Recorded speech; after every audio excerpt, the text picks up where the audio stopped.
Thank you, Madam Speaker. Back when this national nightmare began, Speaker Pelosi laid bare her intentions and purely partisan agenda.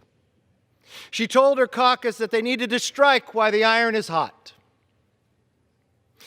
This was always an exercise in raw partisan politics. Contrary to the warnings of our founders, and over the last month, we saw the justification for running the fastest, thinnest, and weakest impeachment in American history crumble. Instead of sending the articles of impeachment to the Senate for trial, Speaker Pelosi held them hostage in a failed play to gain leverage that she did not and would never have. In terms of concessions, she got nothing. No control, no moral victories. In other words, another failed strategy. After a month of counterproductive and harmful delays, I have three questions for my friends on the other side of the aisle, the Democrats. What happened to impeachment being urgent? What happened to Congress being on the clock? What happened to saying the House would be derelict in our duty if we did not act immediately? These were all the assertions Democrats made over the past several months. I guess it turns out none of them are true. These delay tactics were self-serving, hypocritical, and discrediting. But they made an important admission. Some might even call it a concession. You proved a very big point. Democrats do not even believe their case was robust enough to win in a trial. Even the Speaker's allies admit the delays undermined their case. Some has gone as far as describing it as a failed strategy. These are those who are closest to her. Senator Feinstein, the senior Democrat from our state of California and the hometown senator of the Speaker, said, "The longer it goes on, the less urgent it becomes." And Chairman Adam Smith, a confidant of the Speaker, said it was time to transmit the articles to the Senate. Before these statements were made last week, before the Senate Speaker relented, they are significant because they were public and they were honest. I'm disappointed these individuals did not have the courage to stand by their initial comments. If impeachment was truly as urgent as Democrats claimed, the majority should not have waited for the Speaker to choose a political convenient time. Anyone could have recognized this ploy would not work. The House and the Senate are different institutions, and at this point in time, controlled by different parties. As James Madison wrote in the Federalist Papers, the purpose of bicameralism is to guard against the dangers of encroachment and to stop toxic resolutions from taking effect. We saw separation of powers prevail against an abuse of power, just as the Constitution intends. The idea of withholding a sloppy impeachment case to force the Senate to change its rules is constitutionally and politically unheard of. Frankly, it's just ridiculous. In Article 1, Section 5, the Constitution clearly states, each House may determine the roles of its proceedings. It doesn't say the House may determine the roles of proceedings in the Senate. If anything, the Speaker's actions have only further persuaded members of the Senate that the evidence of impeachment was neither thorough nor satisfactory. But you know what? Let's be honest. This was never about persuasion. It was never about the rule of law. It was what Alexander Hamilton warned us, that one party would get control. And just because of the animosity would demean the process of impeachment. And by selecting these particular batch of managers, the Speaker has further proven she's not interested in winning the minds, the hearts, or even following the Constitution. Let's take a look at the first three names Speaker Pelosi announced in her anticipated announcement earlier today. Chairman Schiff, a man who has already taken on the role of judge, jury, and fact witness throughout the entire House impeachment process.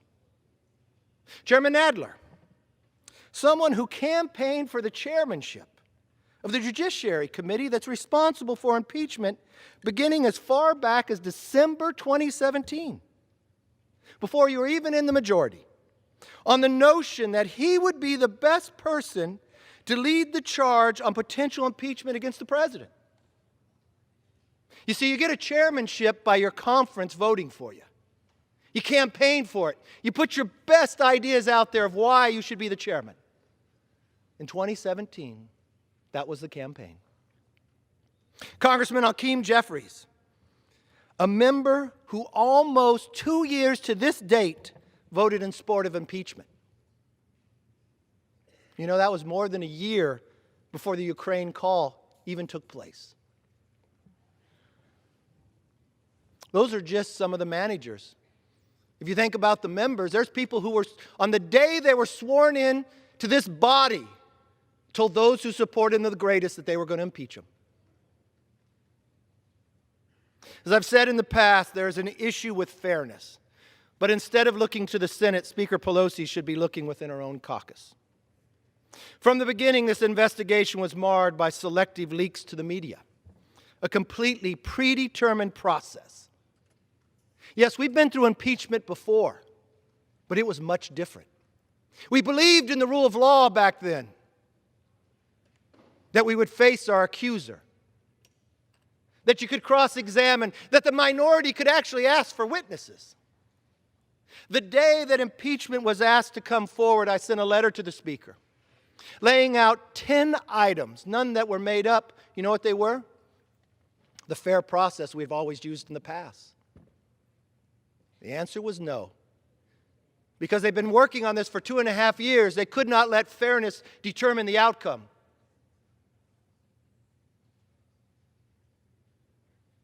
Any other prosecutor would be disbarred for such blatant bias, especially if that prosecutor was a fact witness in the case. The reason for this impeachment is the same reason it's taken Democrats 30 days to send the articles to the Senate. Just spite. They wanted to stain the president's record without giving him a fair chance to clear his name. Last year we saw House Democrats invert the burden of proof during their fair investigation. For every American watching, take for instance if this was your government, if you switched the burden of proof on you. We have a congressman, Max Rose, characterized it this way, this new freshman of the majority. The president says he's innocent, so all we're saying is prove it. God forbid government accuses you of something as an average American, say you have to prove it. We just switched a fundamental belief as an American. But only in this house do we do that.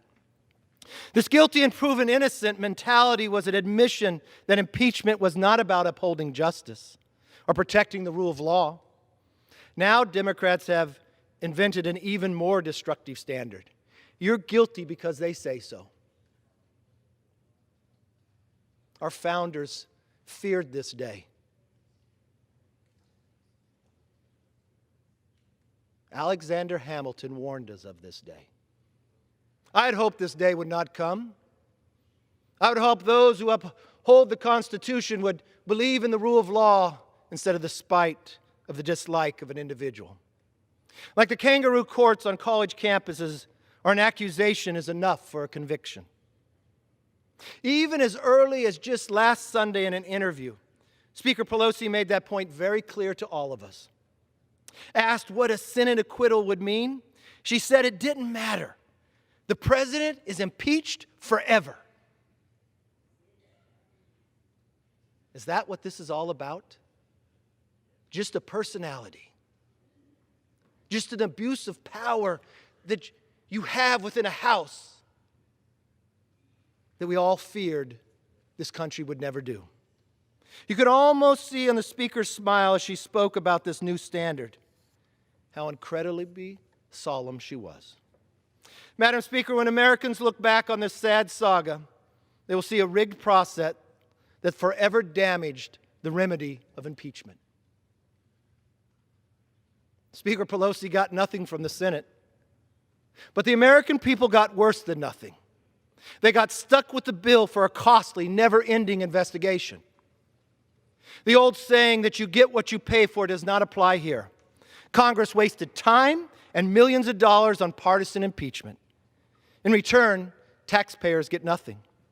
Democrats' misaligned priorities have cost the people solutions that could have improved the quality of their life.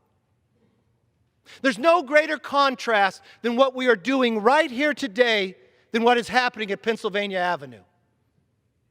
The president sitting down with another country of a leader and signing a trade agreement. Something people said we could never get done. To make this country stronger, to make America the next century ours. But what are we doing here?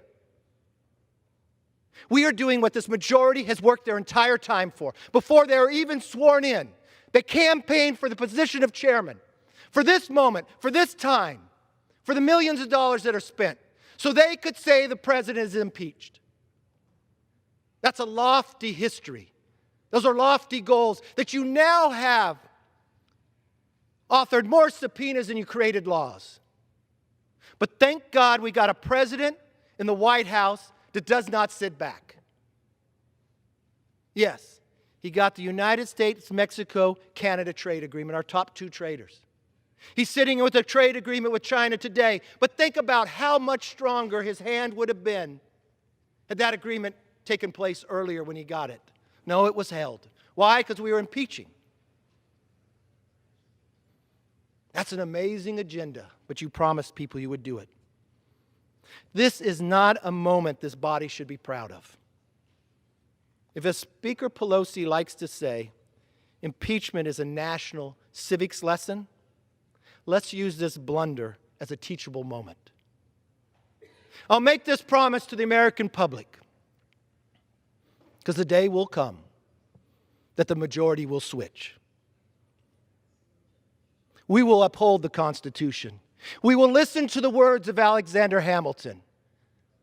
And just because somebody else is in an office that we may not like, we will not change the rule of law. We'll not accuse them of breaking it and say they have to prove it.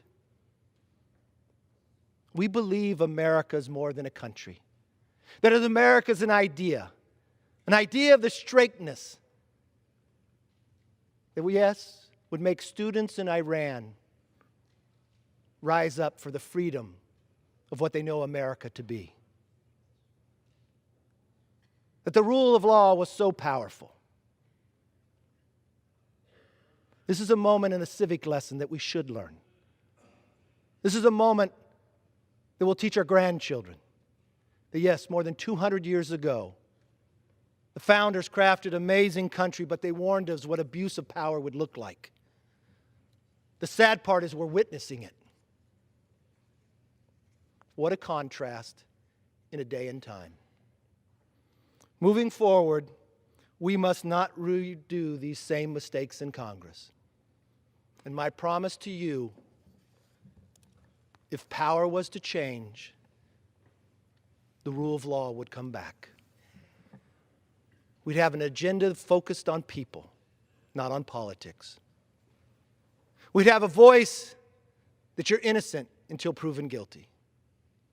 We would not abuse our power just for the sheer shake of politics to say you're impeached forever because I dislike you. We are better than this. It's a sad day. But the great thing about America, it will all change because the people have the voice. I yield back.